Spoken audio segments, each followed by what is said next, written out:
Hi, I'm Megan Brown, teacher and EdTech enthusiast. Thanks for joining me on this journey to learn and share meaningful ways to integrate technology into everyday lessons. So, you want to teach with technology? Let's get started. Hello, fellow educators. Welcome to today's episode, Online Organization Tips with Erin Sponaugle. If you're feeling a little overwhelmed with your life being shifted from textbooks and printouts to websites and online tools, you might be struggling to keep up and keep organized.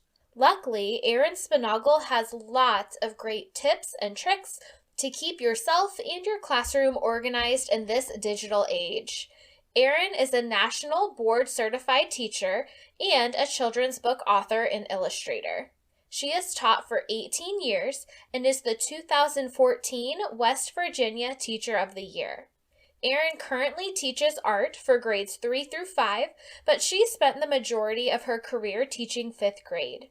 She is also the host of the Next Chapter for Teacher podcast, a show focused on teacher self-improvement. You can also find her on Instagram at Next Chapter for Teachers or Facebook at Erin Sponaugle WV. You can also check out her website, www.erinsponaugle.com. Erin and I had a lot of great conversations, but before we dive into the episode, I want to remind you that you can still get a free So You Want to Teach with Technology sticker until April 1st. All you need to do is tag me on social media at @2teachwithtech and say something that you have either learned or enjoyed from the podcast. You can also leave a review on Apple Podcasts, screenshot the review, and email it to me at @2teachwithtech@gmail.com. I will be happy to send you a free sticker. That being said, here is my interview with Erin Sponaugle. So thank you, Erin, so much for being on here with me today. You're welcome. I'm glad to be here. So we're going to talk a little bit about how we can organize ourselves online. So we know organization is an important skill. It helps make life easier. We help our students stay organized. So what would you say are the most important reasons and benefits why we as teachers should make sure that we're organized online? Well, the most important reason for getting organized for online instruction is that a lot of the changes that have transpired this year, whether it's posting assignments online or offering remote instruction, in some capacity, they're going to be here to stay. While going back to in-person instruction and fewer restrictions, hopefully in the fall, will allow a lot of things to go back to the normal that we're craving, there are certain things that we've learned to do or we've converted to over this year in an online format that will either stay the same or are going to remain an option in the classroom or for students. So just like the face-to-face classroom where teachers need to be prepared and organized for instruction, students also will be more likely to benefit from instruction and be prepared as well if the teacher is organized. It's also a matter of cutting down on stress, because when you're scrambling to find things at the last minute, or if you can't remember what to do next, or if you don't have a backup plan, it doesn't feel good, and mentally it wears you out. So while it may take some work in the beginning to get organized, later on it's going to save you time and headaches, which will help your students learn and keep them on track as well. Yeah, and you brought up such a great point about so many of these changes are staying. I know my school opened up an entire online academy, and that's here to stay. So what are some areas in our online and computer environments that we should focus on staying organized? Well, the first thing is whatever source that you're using to store your files, because we have all created a large volume of work this year that's digital. So whatever you are using to store your files, wherever it's going, that the things that you're sharing with the class, that's the first thing that I would get organized and in working order. This could be your Google Drive. If you use Microsoft, it could be your OneDrive. It may be your own desktop on your computer. It may also be any space that you're archiving your resources on, like on Schoology, any learning management system. I think that's the first thing we need to get organized, because that is the most likely source that you're going to continue using in the future to share and store your resources. So within whatever that source is, you've got to start thinking of your resources by type. So Google Drive, OneDrive, or even your own computer space, it's just like a file cabinet, only it's electronic. So the types of resources may be things that you need daily for each class period, or for things that are subject specific or grade level specific. It could also be things that are parent communication. It could be any professional development resources that you acquire throughout the year. Those are all types of things that need to be organized. Other things that you may consider organizing, any type of parent communication like forms or just templates for certain messages, things that you already have written and can copy and paste and send out to people and could use in future years. Any documentation, any forms that you use to document things that you're doing with students.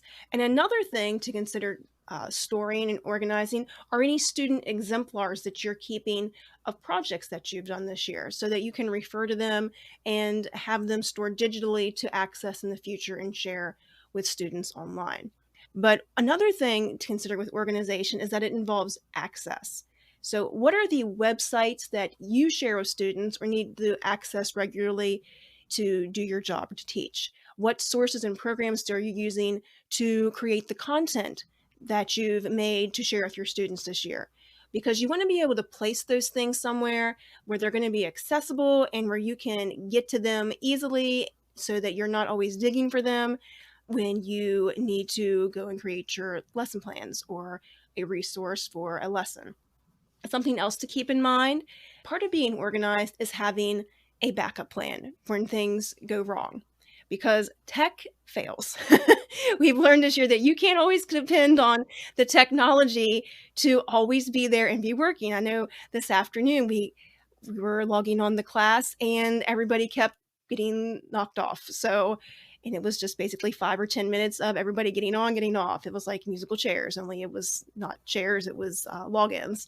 So tech is going to fail, and you got to have the resources ready to send out to your students if you can't meet online, or having an alternate lesson available just to keep things moving and avert that mini crisis situation. So I use a document camera. Well, I use my iPad as a document camera this year. And in the event that that does not work and the kids can't see what I'm doing, because I teach art and a lot of that involves me demonstrating what they need to be doing on their desk or doing at home. If that fails, I have directed drawing and listening activities planned where all they have to do is listen to draw or create the artwork instead of having to see what I'm doing. So that's the backup. So we're not sitting there twiddling our thumbs or trying to figure out how to use the chat box on Microsoft Teams. So everything keeps moving and there is less need to manage behavior. But something else that's also important is that our computer environments, they're online this year, but they also have a physical aspect. So many of us are needing to use our document cameras or iPads and even traditional physical supplies like dry erase boards or picture books to teach our students this year. It's not all completely on the computer, even if you're teaching virtually with no interaction with students face-to-face. So having a place, procedure, and practice for organizing and accessing all those materials helps keep things running smoothly as well. Well, great. I think you brought up a lot of good points. I know I have had so many technology fails. My students and I started doing something in our classroom where if the internet wasn't working, we would hold the laptops up to the ceiling where the router was, and we called it Simba-ing our computer, just hoping we would get some internet access.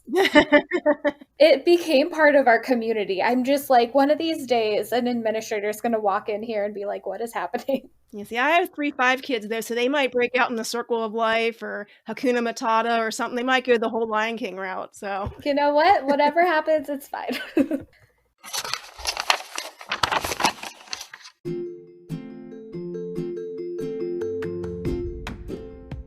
So we know that it's really important to have this part of our life organized, but it's not always evident how we should do this. So what are your favorite strategies for keeping yourself organized online? my strategy for staying organized in this online learning environment is the 3 Ps: place, procedure, practice. Everything needs to have a place. So for documents and presentations that you share or upload online, that place is a folder. Folders can have a hierarchy to them, and as by folders, I mean online or electronic. On your computer, either Google Drive, whatever you're using to store your creations. So they can have a hierarchy, so as having a folder for content for each grading period, then subject specific or grade level specific, then the units and so on. But for physical items, that may be a place where they can always be located on your desk or in your office, or it could be a place where they are always stored. So like as an art teacher teaching online, I always have the materials I'm going to need to create the artwork that I'm going to do with the students on my desk or on my table. They're always going to be there. It's always accessible. I don't have to go looking for it. I know where to find it. That also goes down to the lighting that I have to have or I'm going to need. It's always in a certain location. I know where it's going to be. I'm not going to have any surprises or have to go digging for it. Even if because I'm also an illustrator outside of school, so sometimes I use those things for other purposes, but for right now, they're always going to be located in my teaching space. So everything needs to have a place. Second of all is procedure, and procedure is the set of steps that you follow to access your resources or to set up your online learning space each day. So think of all the things that you have to do and all the decisions that you have to make each day. I mean, yeah, don't think too hard because you need to take a nap because it's mind-boggling. But from getting your Teams or your Google Meet set up for the day, to each lesson, to the grading and submitting grades, everything we do has steps. Everything has a procedure. We just don't always think about that because we start to just do things automatically. But there's a how-to to everything if you think about it. So making checklists or numbered items that you need to check off gives you a system to follow and helps preserve your executive function. So you don't have to always think, okay, now what do I do next? Well, now what do I do next? If you have it in print in front of you, even if you don't refer to it every day, seeing that and creating that really helps you get streamlined and to think about the steps and all the things that you need to do to get something accomplished or to stay on task. And over time, you just will naturally start to do those things without having to be looking for the needle in the haystack. So that's place and procedure. And then we have practice. This is making organization a habit. And it's good to have systems in place, but we have to develop the follow through. And I know this year with everything that has happened with the pandemic, we're feeling scattered or we're not in the environments we're used to, and it's easy to feel all over the place. Habits take time to develop. And this is a year that is veering from our normal reality. And so some of the things that we're creating may not be used in future years, but to get through this year, we need to be able to stay on task and to stay organized, because otherwise, when we get more things thrown at us, we're going to get deterred again and things are going to get messy and all over the place, and then we're going to get frustrated and stressed out. So as you put place and procedure into practice, you start to develop the organization you need to have the pieces to get through this season of teaching. And then hopefully some of these routines that we create and these habits we create of staying organized will be things that we get to carry with us through next year in our teaching environment, wherever that may be. And on another note, one of the best things that I started doing to keep organized is to close out and clean up, meaning I close out of my tabs in Schoology for the day, because Schoology is the LMS that we use in our district, and I just clean up my area, and then I walk away from it and it's ready for the next day. So I shut it down, and by doing so, it created more of a need to follow those procedures and to put things in their place, because I couldn't just leave everything open, everything hanging for the next day. It was all put away, it was already organized to go, and then I had to, the next day, get things ready to go, make sure everything was ready for the next lesson, instead of just leaving everything hanging and having things all over the place and hoping that it was all there for me the next time I logged on. But by doing that, it also helps prevent things from freezing up on your computer or preventing any updates to programs, which can cause extra stress when we're getting ready to start a class and nothing starts working right, that technology fail. I think you bring up a great point that actually closing out of everything is good for the physical technology, but that's also so good for our mental health. And I know we talked on your podcast about like burnout and online fatigue. And so shutting everything down at the end of the day is going to really help alleviate that fatigue, because it's really putting an end to your school day, especially if you're working at home. Absolutely. So these are such great strategies. I love the idea of place, procedure, and practice. What advice or how would you suggest teachers, maybe like myself, who right now are a little bit chaotic in their online environment, what would you tell them to start if they would like to start getting organized? Well, 3 things. First of all, you are more organized than you think. At this point in the year, you have developed a system for how to do things, and you are following steps for whether it's opening presentations or starting meetings, etc. You have developed a system. So break down the things that you need to do each day, whether it's grading, setting up slides, answering emails, lesson planning, and bullet the steps you're already taking. Sometimes just changing the mindset is a big boost in the right direction. But at this point in the year, and this is being recorded second semester of the COVID-19 pandemic, a lot of us have come up with survival mode for systems that are getting us through this experience. The second thing I would say is to get your files in order, because it's the equivalent to managing your paperwork. It's just electronic now. So creating folders in whatever you're using by choice or that you're required to use by your school district, and naming them in a way that will allow you to know instantly what is in that folder. Just something that's big and bold that you will identify with, doesn't have to make sense to anybody else, just as long as you'll know where it is and you can access it. And sometimes it's just good to set aside a day to do a document dump.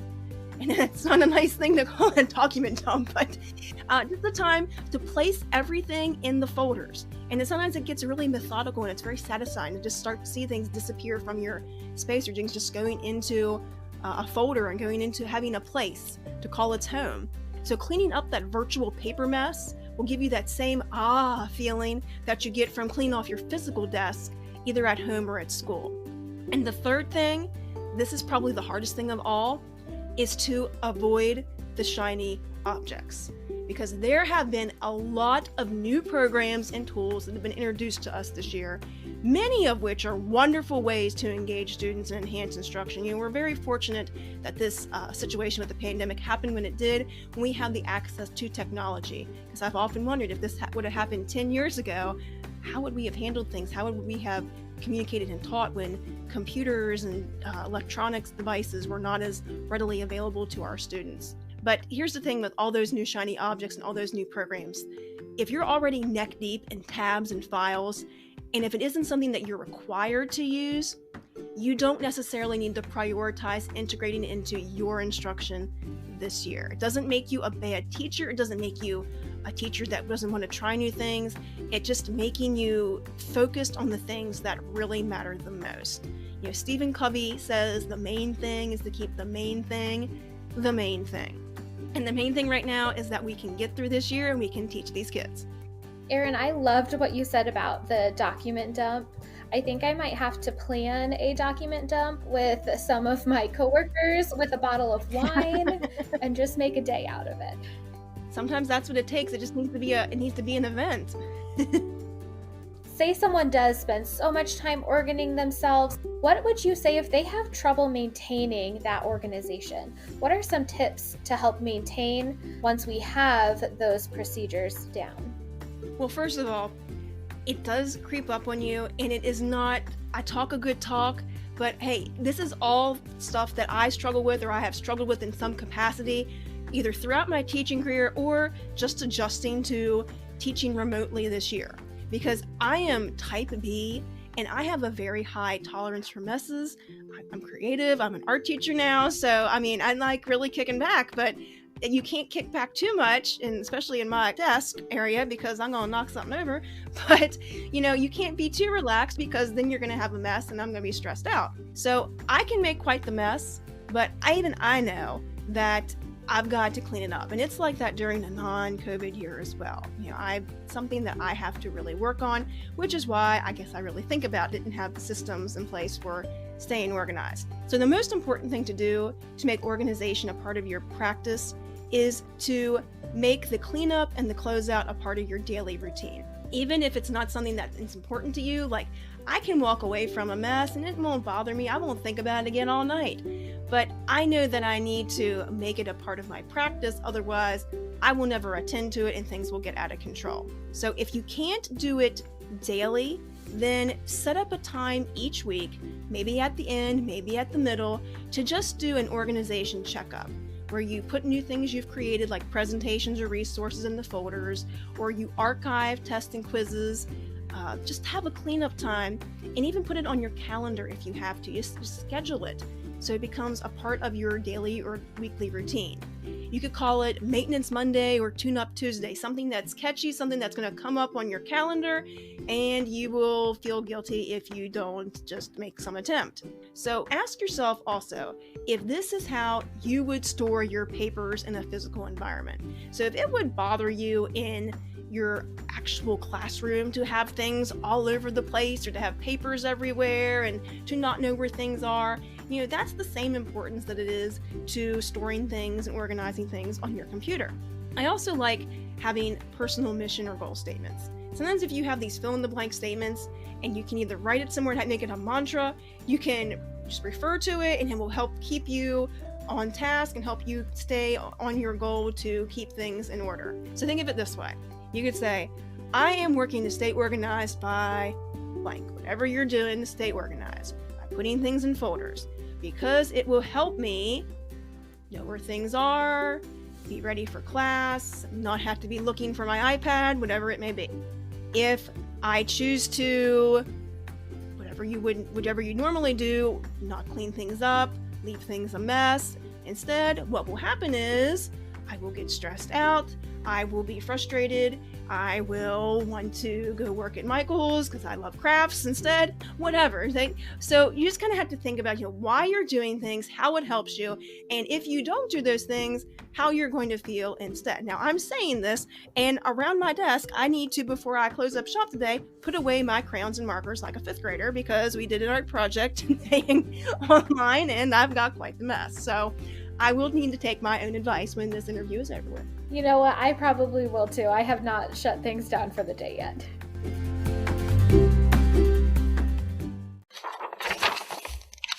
So one of the things that I'm really passionate about is technology tips, technology resources. So what are some online resources that can help us stay organized on our computers and online? So I kind of felt bad about this one because I just got through where I knew I was going to talk about how you need to avoid the shiny objects. So I didn't want to give people too many more shiny objects to play with after I just said don't touch the shiny objects. So I picked these shiny objects that maybe are a little less shiny. So maybe they're the unshiny objects. They're the things that are practical and the things that you could start doing today or just maybe over this weekend if you had a chance to play around with them.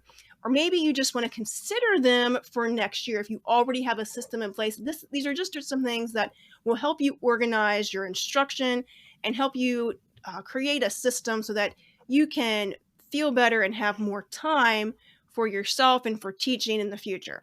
So the first thing I want to talk about is tabs, because especially with teaching completely online, we get tabby. We can have 20 plus tabs up if we really wanted to and just keep going throughout the day and they'll just accumulate.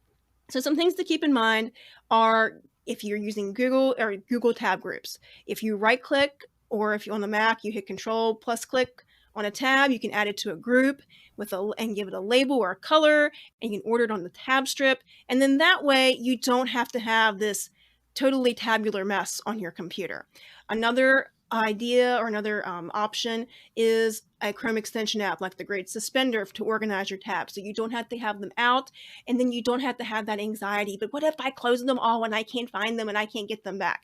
This way you can get them back, they are organized, and if you do need things, because it is, there are things at this point that we're very used to using or that we need to have out every single day, you can easily access it without having to have gobbledygook everywhere on your computer.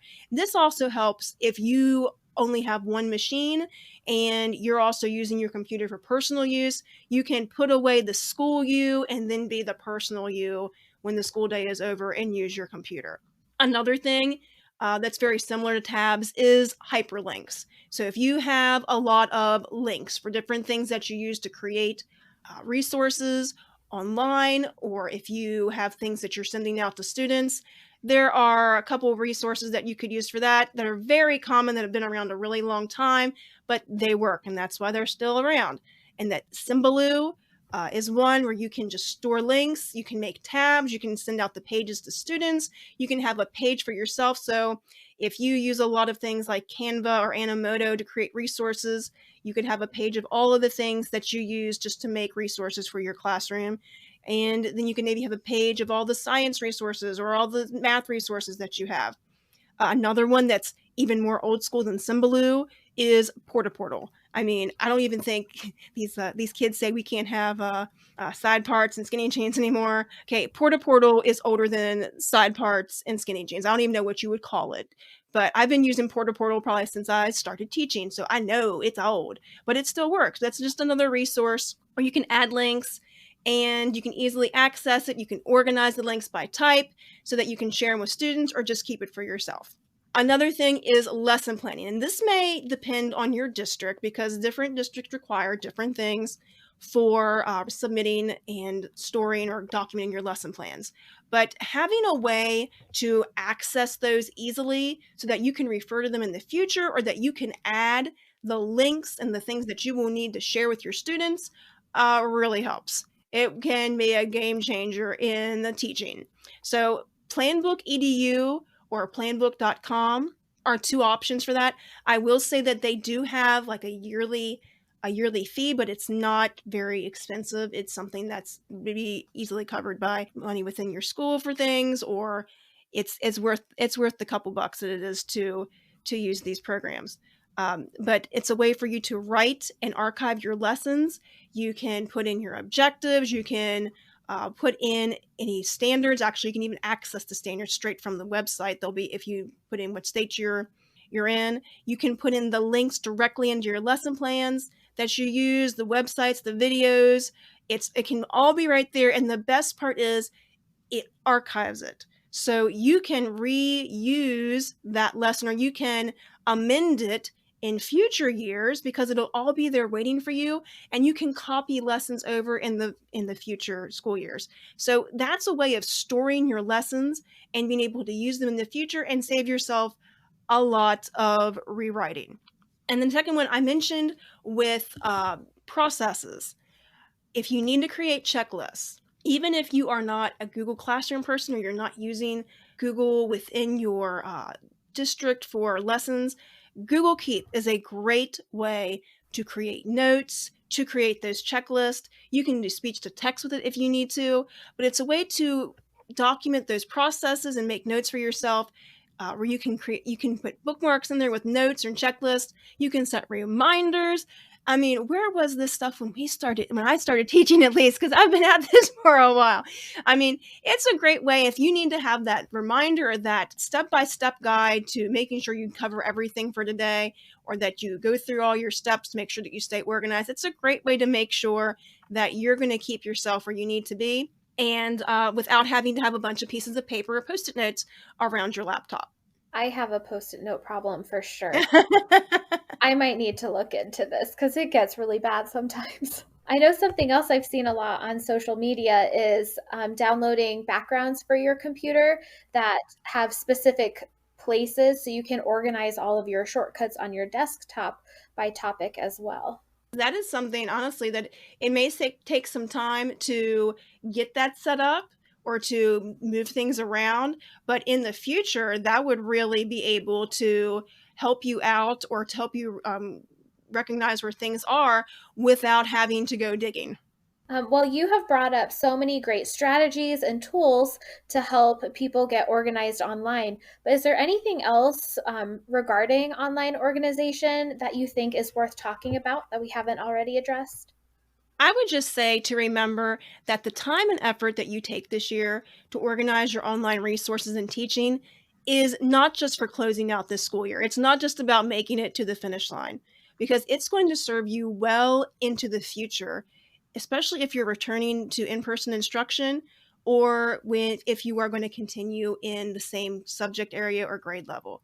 Um, when you're able to use your resources efficiently, you use them better and you feel better about how things are in the classroom, or you feel better about your teaching, about yourself. So getting organized saves you time, which ultimately saves you from some of the stress that does come from teaching, which will give you more energy just to live your life and enjoy being with your students. Thank you so much, Erin. I really appreciate you taking the time to talk about this. You're welcome. If the audience would like to find you, what is the best way that they can find you on social media? Well, the best place to find me online is on my website, which is erinsponaugle.com, ErinSponaugle, more vowels than you ever thought you could say at once, where you can get my free ebook, The Thrive Guide. So this past summer, I wrote an ebook. It covers every topic you can think of to begin a teaching career in this current environment, from classroom layout to technology resources to parent communication to getting classroom community established. So if you know somebody that may benefit from that or may have some interest in some things that they may need to keep in mind for beginning a teaching career next year, it is a fantastic resource that you can grab on my website. You can also sign up there for my Monday message, which is weekly encouragement and teaching strategies that I deliver to your inbox. And it's all things motivating, uplifting, and helpful so that you start your week out right. The second best place to find me outside of my website is on Instagram at Next Chapter for Teachers, where you can follow for updates on my podcast on teacher self-improvement and for any resources that I've come across that could help you do your best and live your best life. Perfect. Thank you so much, Erin. Thank you for having me. I appreciate being on your podcast, Megan. And your podcast is an excellent resource for any teacher looking for resources for using technology in the classroom. Oh, I appreciate it.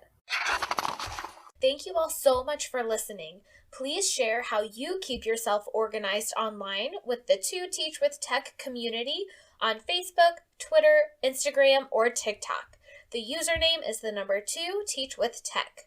Next episode, we will look at blogging in online and in-person environments and, of course, go over online tools to take student blog posts to the next level. If you have any questions you want addressed, or you want to share your strategies blogging in the classroom, please email me at the number 2 teachwithtech@gmail.com. Make sure to tell your friends and colleagues if you are loving this podcast, and a review would be so helpful in getting the word out. I cannot wait to chat with you next time, but until then, just keep teaching with technology.